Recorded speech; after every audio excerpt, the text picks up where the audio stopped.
Making It is a craft competition show hosted by myself and my co-host, Nick Offerman. And it takes makers from all over the United States who make in all different materials, wood, paper, metal, balloons, and joins them together to kind of decide who is a master maker. And in the doing so, we learn how important making is, how it connects us to the bigger world, and hopefully how it can inspire you to make something of your own.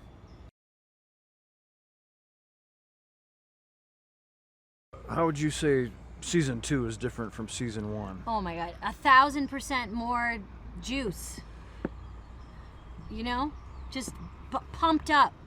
More juice. Mm-hmm. Just double the pleasure, I think. It takes place much later in time. Yep. Than season 1. Yep. But mostly the same. Yeah, a lot of the same stuff. It's about the same. You know, Nick and I didn't want to fall victim to a lot of, you know, what happens to a lot of shows in season 2. And, you know, if it ain't broke. So we have new contestants. We wear some somewhat new outfits. Yep. And, I have a different haircut. Yeah. Vastly different haircut. That's exciting. It's dramatic. That's our dramatic season 2. That's the kind of stuff we're bringing to you. My beard is much shorter, so the show's streamlined.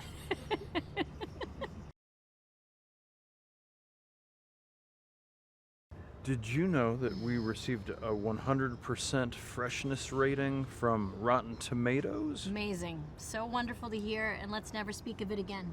I agree. There's no need to ever talk about that. That's Jinx City as far as I'm concerned. The minute you start counting your tomatoes. Somebody said it's something on the internet, so it's outside of my purview in any case. But that's very nice to hear regardless, and you know, that to me just seems like you're got nowhere to go but down. If it means people are enjoying the show, then great. We'll keep doing the same thing.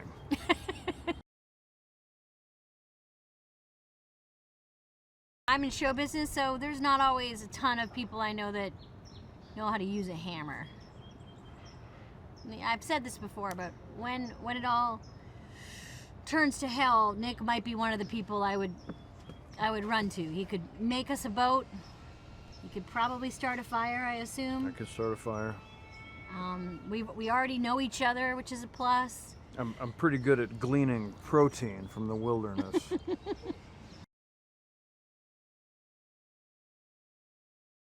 We have 8 episodes of Making It this season, and each episode, Nick and I at least once turn around and look at each other and say, wow, look at us, we're here together on a new show, getting a chance to see each other every day.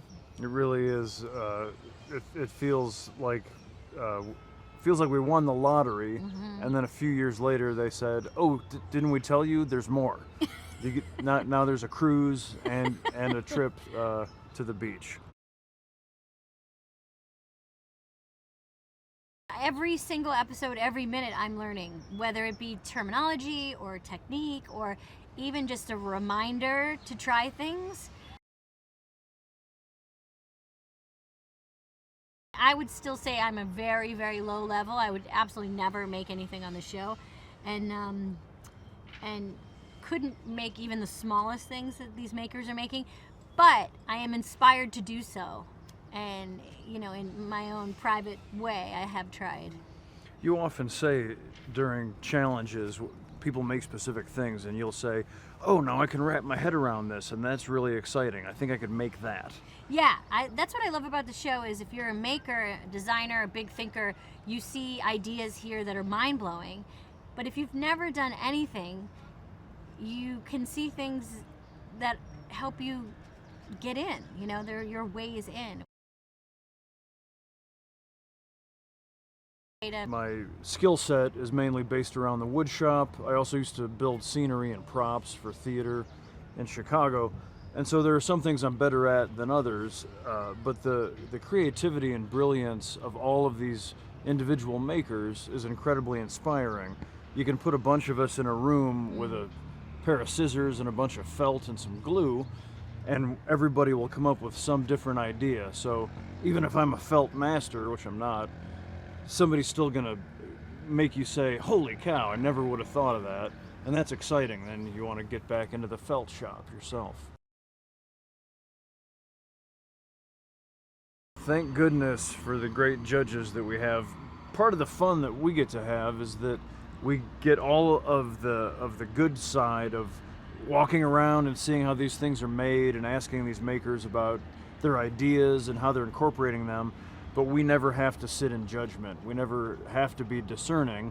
We can just be cheerleaders or be empathetic, and whether they're suffering slings and arrows or praise, we're right there with them. And we have these two aesthetic experts in Simon and Dana who do all the dirty work. It's up to them to be the experts. And every time they open their mouths, we're so grateful for their expertise, because they're able to, in a sort of museum docent fashion, they're able to adjudicate and characterize each project in a very fair and often generous way that makes me thankful that I don't have to vote yay or nay on anything. Yeah, they really respect the makers. They really respect the process, and that's on and off camera. They are really incredibly compassionate people on and off camera, and it shows. So they're just rooting for the makers, and that's very unusual in judges. We joked when we were making it that we hoped this would be the show that would make you want to turn off your TV, which I don't know if the execs like when we say that.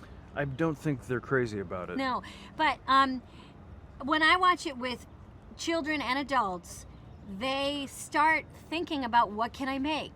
They start looking around in their own house to see what materials they have. They want to go and use their hands. And we live in such a technological culture where we don't really talk to each other anymore face to face, and we don't really use our hands. And so if this show does that, if it gets people kind of out of their rut and into trying something, connecting with themselves or other people, it would be totally awesome. I know it's certainly done that for me. That's one of my favorite things about, I always say, making something for somebody with your hands is a great way to say I love you.